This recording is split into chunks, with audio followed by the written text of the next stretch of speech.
My name is Melissa Goodstein, and I'm continuing my series today, Collaborative Chats with member Helene Bernstein, who's been a longtime member of NYACP. She's also the current president of the FDMC, very involved in the mediation and collaborative community, as well as within the courts, doing a lot of child attorney work. Did I get that right, Helene? Do you do that work? For many years, I represented kids in trial courts, being Yes, family and supreme. yes. Currently, my practice involves doing appellate work Wow. involving adults and children. Wow. So you have a really full range of practice, Helene, and I really welcome the opportunity to learn more about you and your practice. And so thank you for taking the time this morning. Thank you, and happy fall. We're in September. I know, I know, I know. I love the fall. It's such a, I like the season. What's your favorite season? Summer, so Summer? I'm a morning. Your morning. Did you have a good summer? What do you usually do for the summer that makes it so special? Well, I always end my summer with going to Cape Cod. Oh my God. And for many years, the kids, the whole family came along. The last few years, it's been my besties from college. Oh And we go for a week, and we were blessed with a brilliant sunshine all week. We wow. went the week after Labor Day, and it was a Wow. great opportunity to regroup and recharge because in my practice, and probably yours, September is one of the busiest months of the year. I Yeah. always find like that's a good barometer on what people are doing in the family law world. Yeah, that's really So interesting. Yeah. I feel like it's a good chance to recharge. Yeah, it really is. And it's a lot of gratitude that you're able to kind of recharge with such good friends and family and to connect in that way. That's just a really nice beginning for a busy season for sure. Yes, absolutely. Yeah. Yeah. Mm. Oh, wow. So where did you grow up? Where are you from? I'm a New Yorker, and I grew up in Suffolk County on Long Island. Oh yeah. Yeah, I'm a Long Islander myself. I, Whereabouts? I in Center Reach, Center which Reach, okay. is, people don't know that, but it's near Stony Brook Yeah, University. yeah. I grew up in Plainview, so Oh, yeah, yeah, yeah. yeah. So Yeah, we lived at, my dad was an engineer oh, and in Farmingdale. So we moved from Brooklyn. I've had so many chapters in Brooklyn, but I'm currently here now in Brooklyn. But no, I was raised pretty much in Suffolk County. right. And what attracted you to Brooklyn? How did you navigate towards Brooklyn?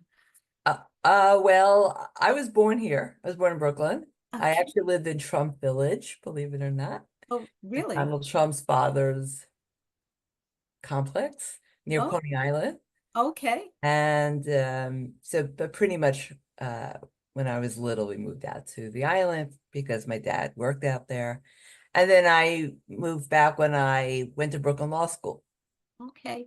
Uh, And yeah, why did you go to law school? Was there a compelling reason why you wanted to be a lawyer? Um, well, I always wanted to help people, and for a large period in my business, my practice, I worked in public service, helping the underserved Mhm. community in family court. I was a prosecutor for Child Protective Services, which is Oh, ACS in New York City. So that's how I went to law school here, and I landed a job here, and it was, I was very excited to have that job. So and and where did your passion for public service come from? Did you have any mentors or uh, people in your life that it's a good question. My grandparents were very big mentors to me, and they came here before World War II, so they escaped the Holocaust. Came here from Poland, wow. and they were business owners, and they spent a lot of their personal time helping survivors of the Holocaust build their lives here in New York and in Israel. And so they were the original Zionists, I suppose. Oh, wow. And so they always fostered a culture of giving back. They worked hard. They were successful business people, but they gave back, and I grew up in that Wow. culture, and that connected to me. Wow, that's really powerful to, as a young child, to kind of experience that. And what that's really fantastic. And in terms of like, how did you get into the divorce area from, like, how did you migrate towards that? Like, what was the interest? It was in the beginning, it really was about economics because I was, being a prosecutor, you don't make a lot of money. And being in family court, in the early 90s, I migrated to my own practice. Yeah. So I started off representing a lot of indigent clients who were parties on custody matters. Oh, I see. And then I started becoming appointed by judges in Supreme Court where they handle the divorces. They appointed me to represent children. And so then I became integrated into the matrimonial space and thought this is something, a good skill to learn to build Yeah. my practice and my income. At that point, I became a young mother. So I have twins. Oh, So it was just sort of a natural progression in my practice, just expanding my reach in terms of helping families. wow. And how did you how did you become interested in collaborative divorce? What was that introduction like? I think like a lot of my colleagues, we first were matrimonial attorneys, became mediators. I became a mediator, I guess it's like 18 years now. Um, And it was important to be able to help families, clients, navigate divorce outside of the court system. I was involved in, to some extent, I still am involved in highly litigated divorces or custody matters. And so I wanted to help families find different options and provide solutions. And as you know, some clients are better suited for mediation than others. And collaborative is just more of a holistic approach, bringing in the different disciplines, mental health, finances. And I really enjoy that Mm. interaction Yeah, with the professionals. We share the same goal as opposed to just being adversaries, which frankly is exhausting and most of the time doesn't benefit the clients. right. So I really like being able to do all of that, mediation, collaborative, and litigation in small doses. Small doses. Yeah. And you do that appellate, you seem to have like this niche in an appellate work. How does that inform your collaborative and mediation? Because these are appeals, so that's like an interesting other facet to your practice.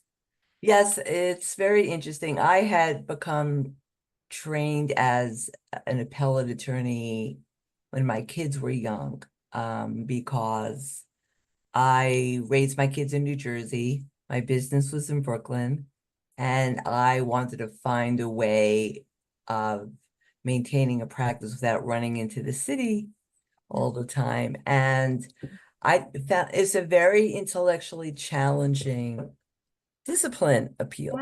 Yeah. Yeah. Um, and uh, and a lot of people, attorneys, seem to be scared by the whole idea of filing an appeal, perfecting an appeal. Yeah. And so I just love the challenge because it's really an opportunity to be creative in front of a panel of judges. You Wow. throw out all different arguments, some stick, some don't. You And work like in collaborative. It's not really adversarial when you're working with other appellate counsel. We all sort of work together. It's very respectful. yeah. You're able to maintain your personal life when you're doing an appeal. If you need an extension, you get an extension, no questions asked. Wow. And so in terms of, it does help quite a lot my mediation, my collaborative practice, because I really feel like I'm current on the law that we need to deal with: custody, equitable distribution, support. And so, as you know, we need to advise our clients on what the law is and how the law can benefit or not in Right. our cases. I feel because I'm an active appellate lawyer that I really have that information at the tips of my fingers. That's so interesting, and how the skills of, as a collaborative attorney, as a mediator, are transferable in this litigation space, which is sounds like, a lot of those skills are needed to do the work that you're doing and the relationships. Absolutely. And just recently, I became trained as a parent coordinator. Oh, wow. Um, I have been asked for years to offer that service. So that's another form And of alternative dispute resolution for high sure. conflict families going through custody disputes. And so that, I guess I'm informing our community that I'm one of those PCs now. So Wow, feel that's free to reach terrific. out.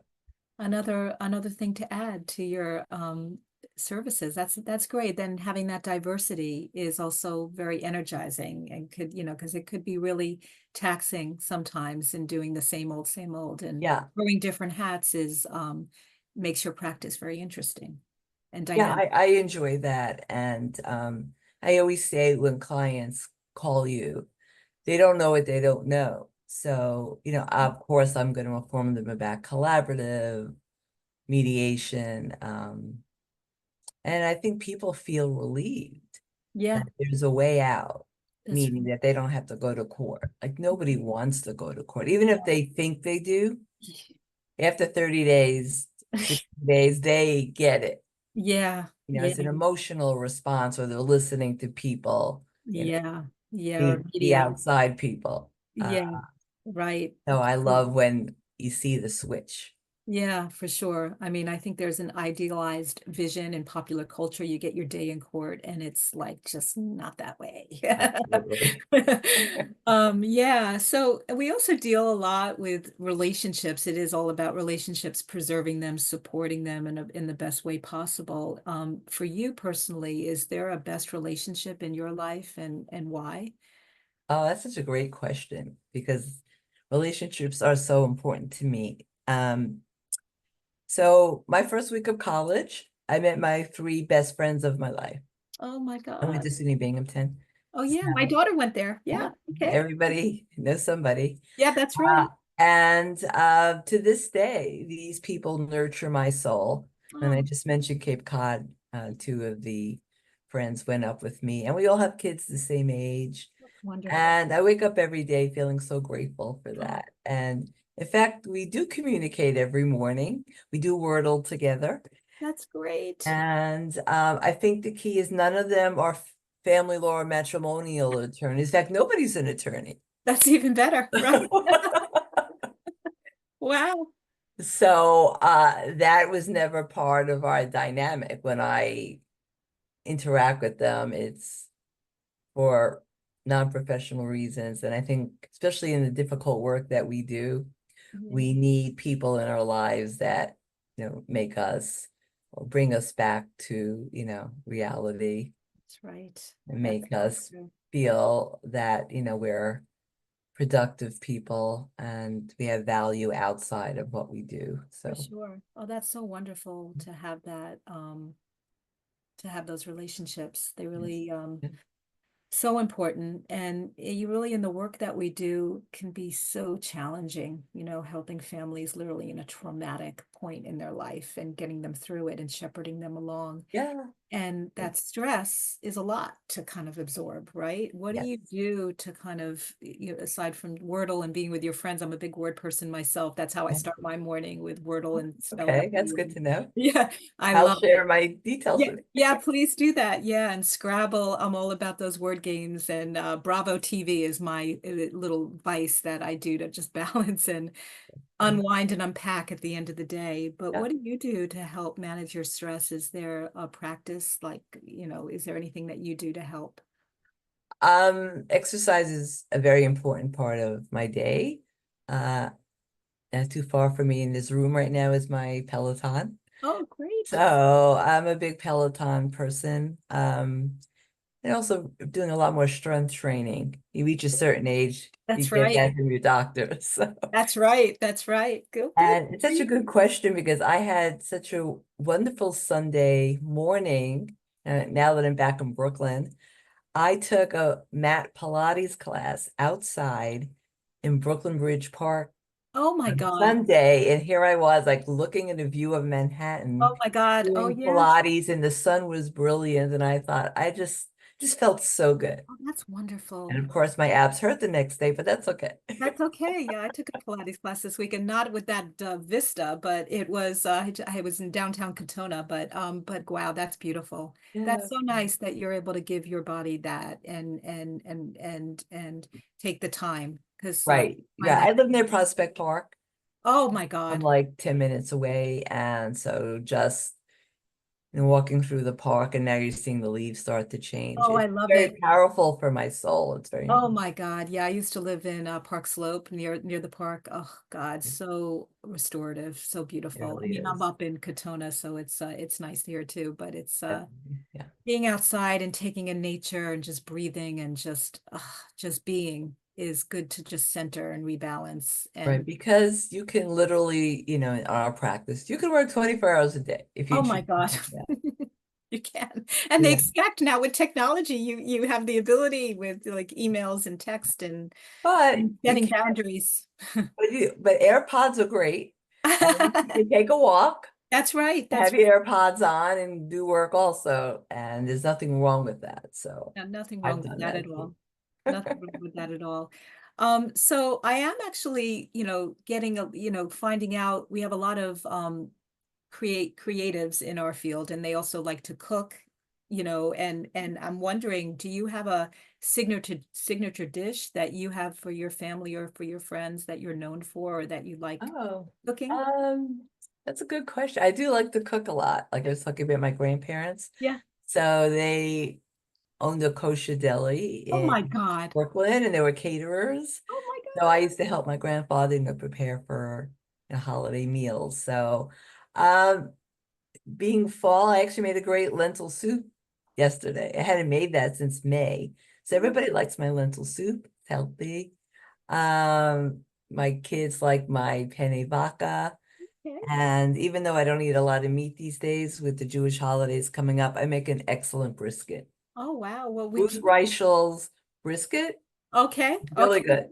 Yeah, okay. Well, And good the to know. secret ingredient is dark beer and bay leaves. It's very easy. Wow. Would you be willing to share that if we do an Sure. upcoming cookbook on recipes for our Sure. 25th anniversary of NYCP in Oh my December? gosh, sure. But I'll have to put a little asterisk, but not generally a meat eater. You do whatever. The lentil soup sounds good. I just made a lentil soup myself this past weekend. So yeah, it's just really the time. I love it when it's like I just know. enough nip in the air and they're like, okay, soup season. Yeah, I do a lot of soups actually. Yeah, yeah, that's great. Really interesting with the beer. I'm very intrigued by that. So I'd like to learn more. Yeah. I do the Jay Cone. I'm a big Jay Cone fan. I don't know if you know him. Oh, I know. Yeah. And he has some good cookbooks and I've been doing his briskets, but I'm always open to trying a new brisket recipe for the holidays. So Oh, okay. love to Good. hear that. It's easy. So, in terms of a collaborative practice, do you have a most memorable collaborative experience, either with the NYCP or in an actual case, without giving details, but what that Yeah. feeling was or with that experience? I think my first one Oh, really? so long ago. I don't know, over 10 years, at least 12 years maybe. And Yeah. it was a full team, and each client had their own family specialist. Um, and which doesn't happen for me as much as it used to. Right. So it was a full team and everybody was learning. We were excited. Yeah. And I remember the other attorney who's still very active. We celebrated, Wow. and she brought a bottle of champagne. I thought, wow, this never happened in one of my litigated cases. Wow, how interesting. And the other interesting piece about it was the I represented the husband, the wife's attorney, and we had a difficult time during the interactions during the team meetings.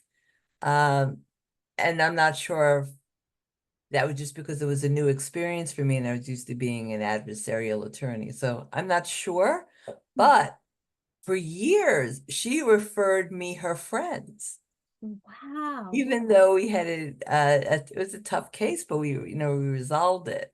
Wow. Uh, and it just said to me, that was interesting. And also, um, the attorney's really role model for the clients. And I Yeah. had a very good relationship with this attorney, the other attorney. Right. We had trained as mediators together. Right. And I think that makes such a difference on these cases Sure. It does. because we trust each other. That's right. And she had such confidence in you to refer her friends. That's Yeah, like the yeah. ultimate compliment and value to to how So she. it's like your first love, you don't Yeah, forget it. that's right. I totally get it. I remember my first collaborative case, and it was definitely a Yeah, very memorable one and such a learning experience. And just, speaking about that, since you have been in practice for, you say 30 plus years, right? that's Is there right. something that you would tell your younger self to prepare for the career ahead as you're in this different part of your Um, career now? I wish I had been more active in seeking out mentors. Oh, interesting. Okay. I think I was very entrenched in the family court world, which I'm very proud of my achievements and uh my efforts to transform families. But I think I was very insular, and as you move through life, you get married, you have kids. Like I didn't seek out mentors that really help me shepherd into the next chapters. I feel in family law, we're lucky in this sense, especially since we're now older and wiser, that we do have different chapters Yes. and we can create that. And I wish I had mentors to help me figure that out instead Right. of figuring it out by myself. Mhm. Um, Yeah. And I so know. that's what I would say, seek out mentors. And, for many years, I had interns from Brooklyn Law School. And Mm, so I've remained mentors to many of those that's young attorneys. that's And in fact, my last intern just got admitted to the bar and we had a nice dinner. And they've become my friends that's also. And it also makes you feel relevant for when you can, mentor these young attorneys. So sure. it's a good question. And to be of service. I mean, that seems like a passion and such an influence with your grandparents, and to be of service to a community and a community of up and coming attorneys just to kind of guide them. And that's amazing that you're able to do that. And I know a lot of both of our associations have like mentor programs, I think, or that near NYC Yes, does. FDMC has just started two mentor programs. Yeah. One is a one-on-one, more traditional, which I know NYACP utilizes. I've been a mentee of NYACP as well. Yeah, I know you have. That's And FDMC now is also creating a mentorship between three allied professions oh, in interesting. mediation. So it'll be a mediator, a non-attorney mediator, mental health person, and a financial person. And one of our colleagues, Stacy Francis, is running that initiative. So our first cohort is going to be starting up in the next month or so. So Fantastic. That's wonderful. that's nice. Yeah. That is really a nice thing. So, I was just curious about you mentioned something about your iPod. What do you listen to? Do you have music or podcasts? Is there a favorite music genre or podcast that, Oh my, I listen to music and podcasts all day. what's your favorite? Give me your favorite. Podcast, Julie Louise Dreyfus. Oh my God, wiser than me. I'm getting there Yes, merch too. Oh my God, my favorite. I love that. I love it. Yeah. And in terms of music, I'm a huge Beatle fan. So anything Okay. related, and Paul Okay. McCartney, like to me, like the man is out there and he's like 82 now, and Right. people say to him, when am I retire? Like, why would I, Yeah. retire. Like if you love what you do, I truly believe this. Yeah. I mean, I'm not saying you need to work 60 hours a week, of course Right. not, but I don't think there's any need to retire. That's And I think in our profession, we can kind of navigate that. that's The right. whole heat. I have plenty of friends in the early 60s. They're just sort of being let go from their professions, and it's a difficult challenge for them. But of course, Barbara Streisand, I love her. And I'm trying to like get into newer music now. Like, yes, I'm listening to Taylor Swift or Billie Eilish because like I like to be relevant too. So Well, that's great. yeah, And the gift of music, it's just so meditative, so restorative. great. And yeah, that's great that you're able to take the time, and it really enhances any kind of walk or experience when you're listening and Absolutely. learning in that way. So finally, I always end with, where do you hope to be in 10 years? You know, what's your hope for collaborative practice? Do you have any thoughts on that? Yeah, I think we all have work to do in engaging um clients in this option. It's really important. And I think people don't understand how it could help them move through their separation and divorce in a more effective way. Um, because divorce is just not a financial transaction. There's Yeah. an emotional component to it. Yeah, And I think the clients are better served by people who actually have degrees and education and experience to help people through this. And the attorney shouldn't have that burden. right. Um, we often feel that we're thrown into this therapeutic role, and I would rather just stay a lawyer, honestly. That's right. Stay in your lane, Yeah, but and the financial piece, it's just become more and more complicated. that's right. That's right. And I think most attorneys, if they're being honest with themselves, know how to identify the issues, but to actually help figure out a plan that's going to help the family go forward. It's just more efficient and productive to utilize the financial That's professionals, the professionals who appreciate what collaborative is. And I've met some very well-trained financial professionals while doing collaborative and mediation. So I guess that's my goal of always trying to inform my clients that this is an option. And I think a lot of us, are still working hard to get collaborative on everybody's, radar. that's right. That's right. Well, we appreciate, I so enjoyed our conversation. I could have speak longer. It sounds like you have such a passion for the work that you do, and we really value that. And because you're really serving the community in a really whole way, and divorce is not easy, and having more practitioners like you to kind of shepherd them along in the way that you do, is so such important work and so valued. And I really thank you for taking the time to speak with me. And if people want to learn more about you, Helene, you have like a website. What's a good way to contact you? Sure, I have a pretty comprehensive website. It's www.hbernsteinlawandmediation.com. Okay. And I think you'd learn a lot about me. We have Yeah. lots of videos and blogs, and I feel like your free to logo. reach out. Yeah. Oh, yeah, yeah. I love it. And I offer a 10-minute complimentary call. So if you want to Okay. learn about me that way, it's a good opportunity to connect. Great. Great. Well, thank you, thank you, thank you.